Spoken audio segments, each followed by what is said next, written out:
3, 2. Hey everybody, I'm live. It's John Hope Bryant, founder, chairman, and CEO of Operation Hope, Bryant Group Ventures, the Promise Homes Company, etc., etc., etc. It's lovely of me to say etc., etc., etc. By the way, that means I'm doing a lot of stuff. 40 companies, 40 organizations, companies, entities created by me since I was born at Good Samaritan Hospital. Well, actually, that's not true, because I had 100 companies that failed when I was between age 10 and age 20. But yeah, that's what's cooking right now. And that stuff came from South Central LA, Compton, California, Good Samaritan Hospital, in the hood, DA-HOOD, which means if I came from nothing and built something, you can do it too. That's what that means. So the first thing I'm going to do, first of all, if you haven't bought this book, everybody, go get it. This is the Memo. It debuted at #1, new release for Amazon bestseller in budget and management. It's the only budget and management book on money that doesn't talk about budgeting or management or money. And folks who got it, look at the reviews on Amazon. Folks who've got it have said it's changing the way they think. And it's about your mental mindset, updating your mental mindset, your software. By the way, those who don't see me commenting is because Jamie is producing this professionally today, but I will be responding to your comments when I get settled a little later. Go get the book. It's in audio version, digital version, DVD version, although that one's almost selling out, hardcover, and I'll make it available on the moon for you if you need it. This video is provocative because it says, new black high-tech billionaires, ? No is the answer. No, unfortunately they don't exist. And it's really upsetting me. I saw a piece last night about how we had 4, this is on my page on John Hope Bryant Live, so check it out. It's a story about how 4 black Fortune 500 CEOs a dozen years ago has now turned into 3 black Fortune 500 CEOs today. Because one of those CEOs is resigning next year, the CEO of American Express, who's been there forever. And we can't somehow get more black CEOs, and I'm encouraging Latino CEOs and women CEOs, by the way, and others from diverse backgrounds to become CEOs of big companies. But we got to make smart sexy, folks. We've been making dumb sexy for too long. We've dumbed down and celebrated it. But the tech billionaire piece really upset because this is the new gold rush. The internet is the new gold rush, and we're not participating in it. I posted it on my page. 9 new tech billionaires. None of them are household names. None of them are names you remember. I don't mean they make like $1 billion in $1. I mean we're talking about some of these folks are like $20 billion in net worth, and it's maybe you'll know that, like the guy who created What's Up. I mean, you won't know him, but you know the company, or the lady who created, or the guy who created WeWorkspace. But most of these are companies or technologies you've never heard of, and the people you never heard of, they could walk right down the street next to you. You wouldn't know who they were, but they could buy and sell most of the cities that they're walking through. But what are we doing? What are people of color doing? We're going to the party. We're going to the club. We want to be some rap star who's going to have 3 hits and then be walked off the stage. We don't even own our content. We don't own our publishing. Don't own our writing rights. And what did Quincy Jones say to me? Quincy says, if you don't own your music, if you don't own music rights, publishing rights, or writing rights, you're actually not in the music business. You're just a temporary performer. So I'm tired of us just rocking the mic, swinging the bat, bouncing the ball, and getting excited about those who are on the court. I want you to sit next to me, next to Tony Ressler, the CEO of, you just recorded yourself there for a minute, Jamie. You're always trying to get in the limelight. The CEO of, Tony Ressler, who is a big businessman and one of my partners in another business of mine and a member of Operation Hope. You don't know that name probably, but a billionaire.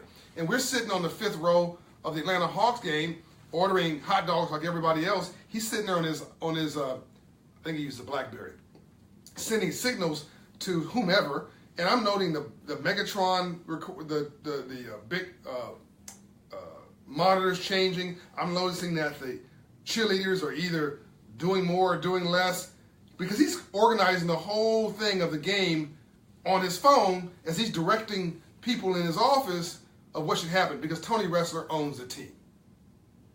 So we're focusing on the basketball player who makes, God bless him, $3 million, $5 million a year, who is cashing a check, versus focusing on Tony Ressler, who can afford to pay 12 or 15 guys $3 to $5 to $10 million a year out of his disposable income, who is cashing checks. Do you want to just settle for writing checks, or cashing checks, I'm sorry, Tony is writing checks, or do you want to be the guy or the woman who's writing checks? There's a difference in the mentality. Do you want to just be cashing checks, nothing wrong with that, working for somebody else, nothing wrong with that, or do you want to have a mentality of writing checks?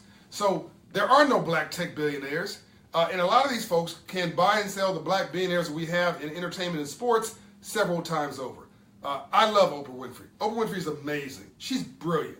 But even she, I think, would admit that Bill Gates' money would swamp her money in a multiple. We can't just be obsessing about having a black mayor or a black president even. We need a black Bill Gates. We need a black Steve Jobs. You know, we need to create some jobs. What did Van Jones say? The best way to stop a bullet is a job. Okay, so that's my riff. Let me get that out of my system.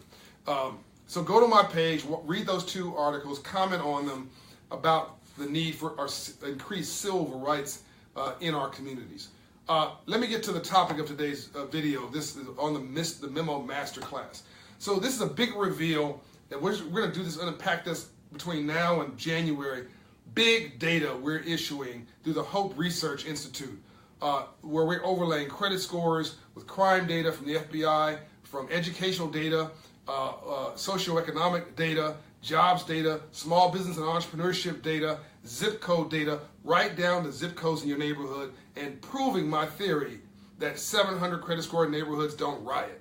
You never seen a riot in a 700 credit score community in America's history. Only 500 credit score neighborhoods riot. And in a 500 credit score neighborhood, I put this in the memo, go get the book, you'll see a check casher next to a payday loan lender, next to a renter-owned store, next to a title lender, next to a liquor store. And then you got a church down the street to try to make you feel better and less depressed about everything I just mentioned. But that group of companies, not including the church, is $1 trillion industry, almost $1 trillion, that is in the business of separating you from your wallet. Because as Andrew Young said, to live in a system of free enterprise and not to understand the rules of free enterprise must be the very definition of slavery. That's Ambassador Andrew Young, Dr. King's right arm in the civil rights movement. We now call it the civil rights movement. So I'm about to give you some big data for Atlanta. Meanwhile, I was told by my staff, don't be an idiot, John, promote the book tour coming up. So this is Saturday. This is part of the national book tour. This is Saturday, the November 18th here at the Barnes & Noble Cumberland Mall, 2952 Cobb Parkway, delivering the MEMO Masterclass Tour. That's 1 p.m. to 4, I think. 1 p.m. Don't show up at 4 o'clock. Ask me to sign your book. I will not. I will not. Okay? From 1 p.m., that means CP time. Some of you guys know what that means. That means 1:15 for you. But 1 p.m.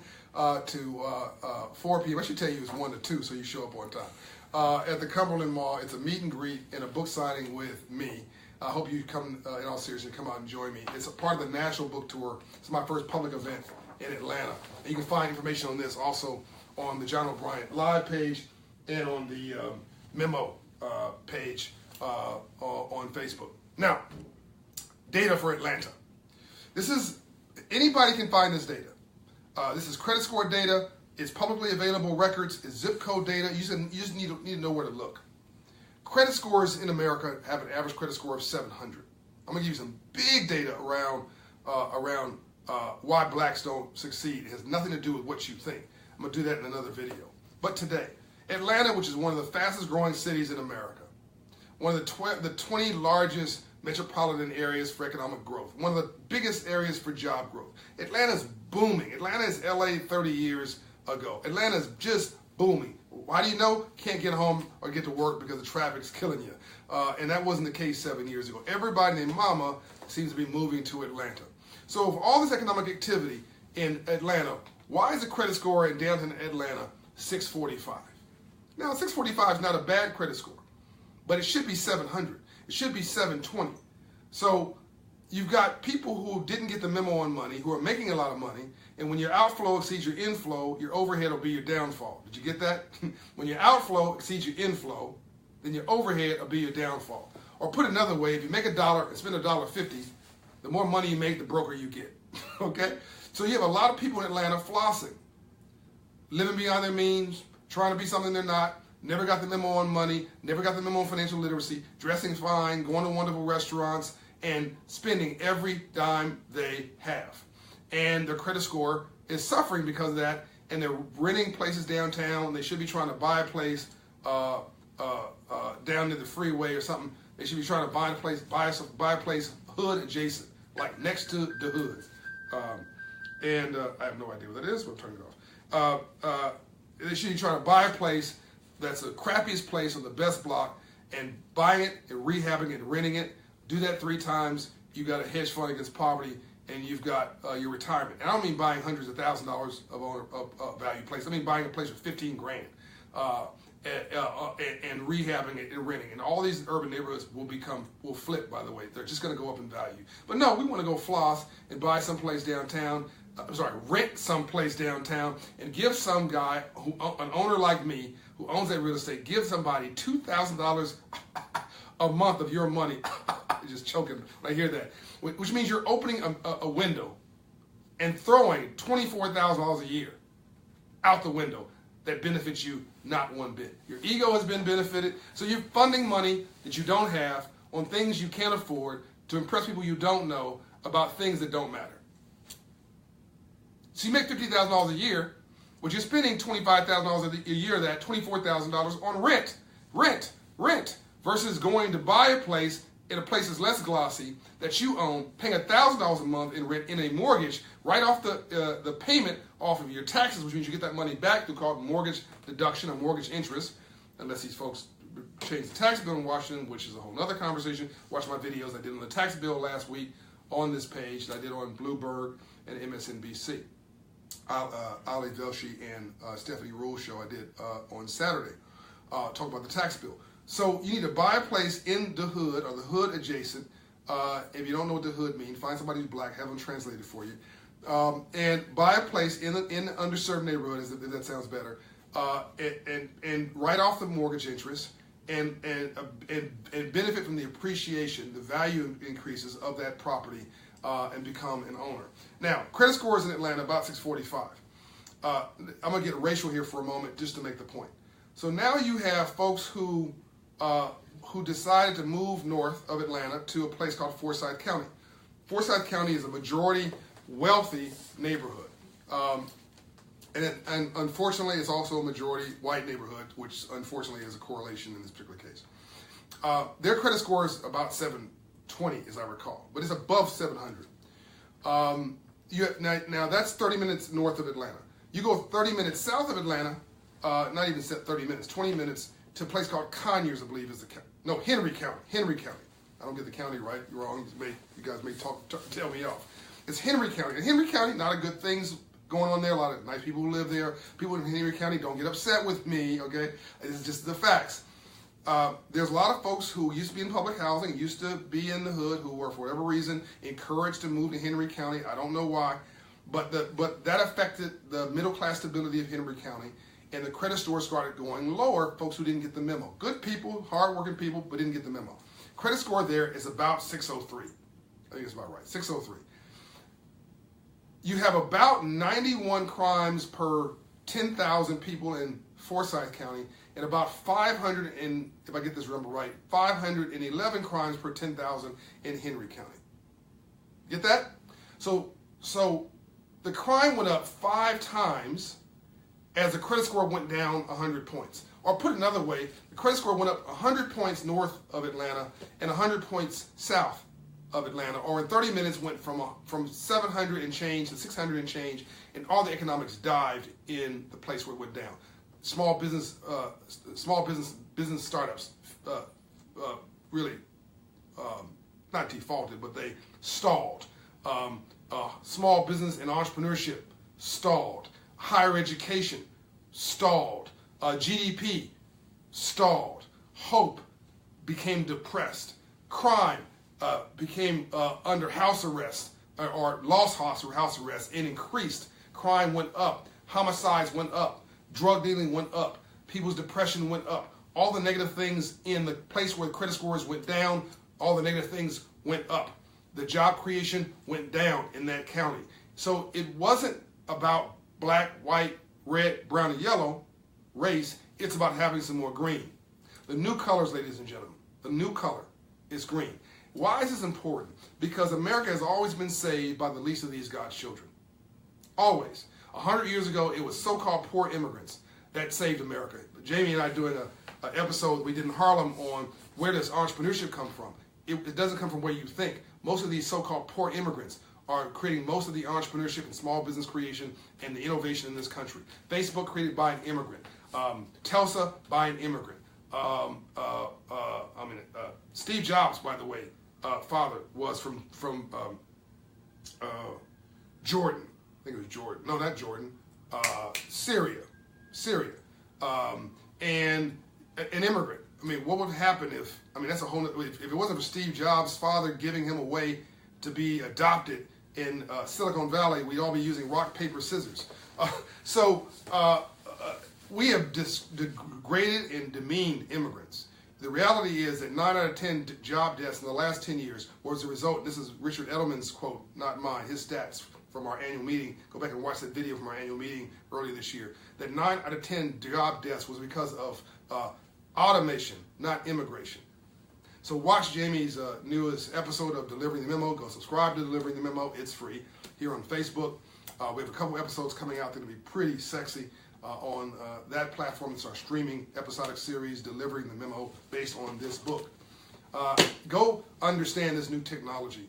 We're using credit scores to neutralize race, neutralize politics, neutralize partisanship, neutralize fights between black and white and urban and rural and religion. And let's talk about something that's a math equation, something you can move.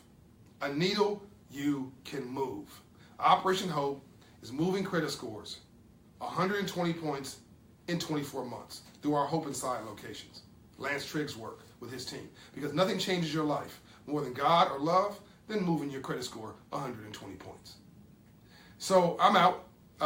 Join me Saturday here, Cumberland Mall. You can RSVP, Jamie, where on the Facebook page? Jamie, come here. No, I'm not going to say anything. Jamie's got a big mouth. Come on, I know you got a warrant, so don't tell me your real name. No, tell them where to go. For delivering the memo, or don't start drooling now. Facebook. The event on Saturday. You don't know that's a Bryant Nobles. You don't know what the event is. You're going to be fired. You can find it on John Hope Bryant Live. He does not know where the event is. I just told you, Bryant Nobles, Cumberland Mall. Oh, it's good. Good save. All right. I'm out. Join us Saturday. It's going to be fun. Don't show up late. I will not sign your book. All right. Love you. I'm out. Have a great day. I'll comment later.